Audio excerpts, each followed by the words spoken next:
दोस्तों, तारीख थी 25 और 26 जून 1975 की मध्य रात्रि। भारत के तत्कालीन राष्ट्रपति फखरुद्दीन अली अहमद इंदिरा गांधी के कहने पर एक हस्ताक्षर करते हैं। इसके बाद सारा खेल ही बदल गया।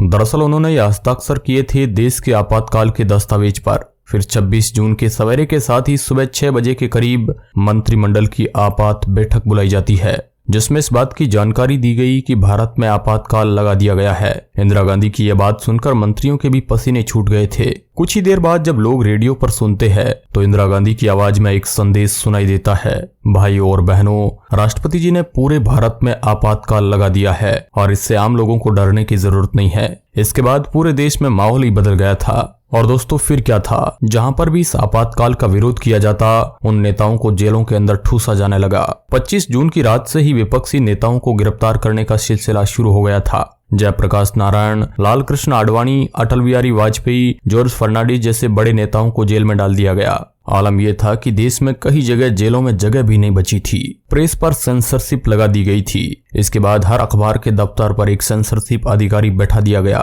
उसकी अनुमति के बाद ही कोई समाचार छप सकता था। सरकार विरोधी खबरें छापने वाले अखबारों के लाइसेंस जब्त कर लिए गए। दोस्तों, कहा जाता है कि उस समय आपातकाल के दौरान 3800 अखबारों को जब्त किया गया था। उस समय कुछ पत्रकारों की कलम सरकार के खिलाफ चल गई थी। इसका खामियाजा 327 पत्रकारों को हवालात के पीछे जाकर चुकाना पड़ा।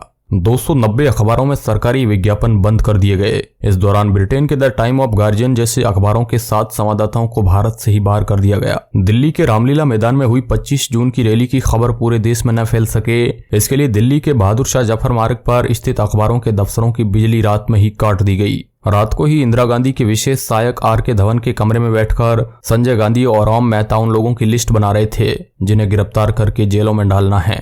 और आपातकाल के दौरान कई लोगों की जबरदस्ती नसबंदी कर दी गई। इसी डर से कई जगह पर रातों रात गांव खाली करके लोग चले गए थे।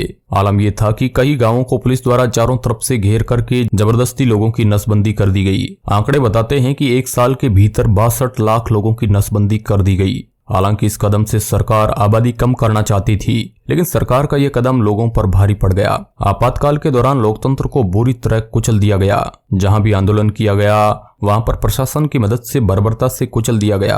राष्ट्रीय स्वयंसेवक संघ को प्रतिबंधित कर दिया गया क्योंकि सरकार को लगा कि यह संगठन विपक्षी नेताओं का करीबी है और ये भी सरकार के विरोध में उतर सकता है। इसके बाद पुलिस इस संगठन पर टूट पड़ी और इसके हजारों कार्यकर्ताओं को कैद कर लिया गया। उस दौरान सरकारी संसाधनों का पूरा दुरुपयोग किया गया, यहाँ तक कि ऐसे संविधान संशोधन कर दिए गए जिनसे प्रधानमंत्री के हाथों में पूरी शक्ति आ गई थी। संविधान में संशोधन करके ये प्रावधान कर दिया गया कि प्रधानमंत्री पर किसी भी प्रकार का मुकदमा नहीं चलाया जाएगा। अखबारों की आजादी छीन ली गई थी। इसके अलावा अभिव्यक्ति के अधिकार को भी सीमित कर दिया गया, यहाँ तक कि जीवन के अधिकार को भी सीमित कर दिया गया।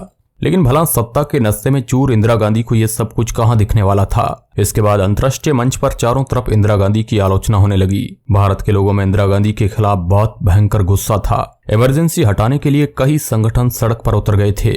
25 जून 1975 से 21 मार्च 1977 तक 21 महीने की अवधि में भारत में आपातकाल घोषित था। इस काल को भारत के कई नेताओं ने इतिहास का काला दौर बताया है। लेकिन दोस्तों, आखिर इंदिरा गांधी ने आपातकाल क्यों लगाया था? आखिर ऐसी क्या वजह थी जो इस तरह इंदिरा गांधी को आपातकाल लगाना पड़ा? दोस्तों, दरअसल बात है 24 जून 1975 की, जब कोर्ट की तरफ से इंदिरा गांधी के बारे में एक फैसला आता है। इस फैसले ने इंदिरा गांधी की नींद उड़ा दी थी।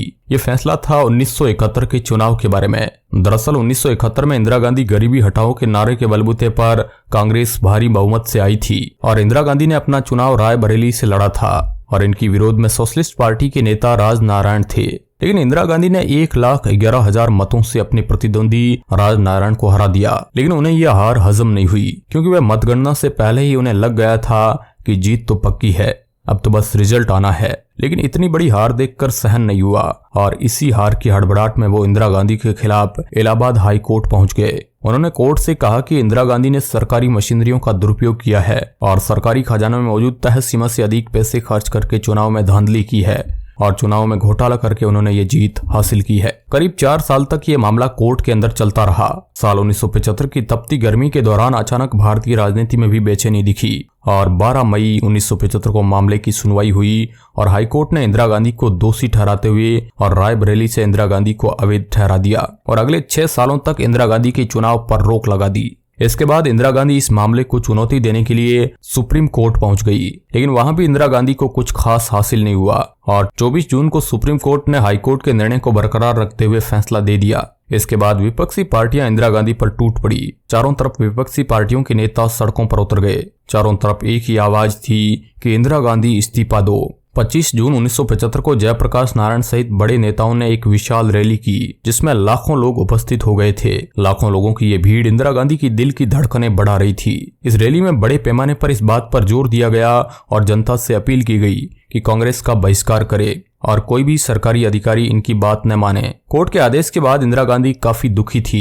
इंदिरा गांधी के राजनीतिक जीवन में यह किसी सियासी भूचाल की तरह था। माना जाता है कि उस वक्त इंदिरा गांधी ने भी इस्तीफा देने का मन बना लिया था, लेकिन संजय गांधी ने यहाँ पर सारा खेल पलट दिया और उन्होंने इंदिरा गांधी को सलाह दी कि वह इस बड़ी आपदा से आपातकाल के जरिए बच सकती है। उस वक्त तक संजय गांधी इंदिरा गांधी के सबसे बड़े सलाहकार भी थे और ऊपर से जेपी के आंदोलन में लाखों लोगों की भीड़ देखकर इंदिरा गांधी को एक ही रास्ता दिख रहा था और उन्होंने आव देखा न ताव सीधा पूरे भारत में आपातकाल लगा दिया। 25 जून 1975 का यह दिन भारत के लिए कोई नॉर्मल दिन नहीं था, क्योंकि इस दिन लोकतंत्र का गला बुरी तरह घोटा गया था। जब कैबिनेट के मंत्रियों को यह बात पता चली तो वह भी हैरान रह गए थे। इसके बाद शुरू होता है इंदिरा गांधी का मनमाना रवैया। जहां भी सरकार के खिलाफ थोड़ी बहुत खुसर फुसर होती, उन्हें जेलों के अंदर भर दिया जाता। इसके बाद इंदिरा गांधी की जमकर आलोचना होने लगी और आपातकाल हटाने को लेकर आंदोलन होने लगे। आपातकाल के जरिए इंदिरा गांधी जिस विरोध को शांत करना चाहती थी, उसी ने 19 महीने में देश का बेड़ा गर्क कर दिया। लेकिन 19 महीनों में उन्हें गलती और लोगों के गुस्से का एहसास हो गया और 18 जनवरी 1977 को उन्होंने अचानक ही मार्च में लोकसभा चुनाव कराने का ऐलान कर दिया। मगर यहाँ पर यह फैसला इंदिरा गांधी पर भारी पड़ने वाला था, क्योंकि आपातकाल की वजह से जो लोगों पर अत्याचार हुए थे, उनसे लोग भारी गुस्से में थे और लोग इसी बात की फिराक में थे कब चुनाव हो और कब इस शासन का अंत हो। चुनाव में आपातकाल लागू करने का फैसला कांग्रेस के लिए घातक साबित हुआ। खुद इंदिरा गांधी अपने गढ़ रायबरेली से चुनाव हार गई। 16 मार्च को हुए चुनाव में इंदिरा गांधी और संजय गांधी दोनों ही हार गए और फिर 21 मार्च 1977 को आपातकाल समाप्ति की घोषणा कर दी जाती है। इंदिरा गांधी के हारने के बाद जनता पार्टी भारी बहुमत से सत्ता में आई और मोरारजी देसाई प्रधानमंत्री बने। संसद में कांग्रेस के सदस्यों की संख्या 350 से घटकर 153 पर सिमट गई और करीब 30 साल बाद इतिहास में यह पहली बार हो रहा था जब केंद्र में किसी गैर कांग्रेसी सरकार का दबदबा हो गया। कांग्रेस अपने कारनामों की वजह से उत्तर प्रदेश, बिहार, पंजाब, हरियाणा और दिल्ली में एक भी सीट हासिल नहीं कर पाई। इसके बाद जब नई सरकार आई तो उसने आपातकाल के दौरान लिए गए फैसलों की जांच के लिए एक आयोग का भी गठन किया था। दोस्तों, नई सरकार भी 2 साल से ज्यादा नहीं टिक पाई थी और अंदरूनी कलह की वजह से यह सरकार भी 2 साल में गिर गई। अब दोस्तों, आप क्या सोचते हैं? क्या आपातकाल लगाकर इंदिरा गांधी ने सही किया या गलत? इसके ऊपर अपनी राय कमेंट बॉक्स में जरूर बताएं। वीडियो के अंत तक बने रहने के लिए आपका बहुत बहुत धन्यवाद।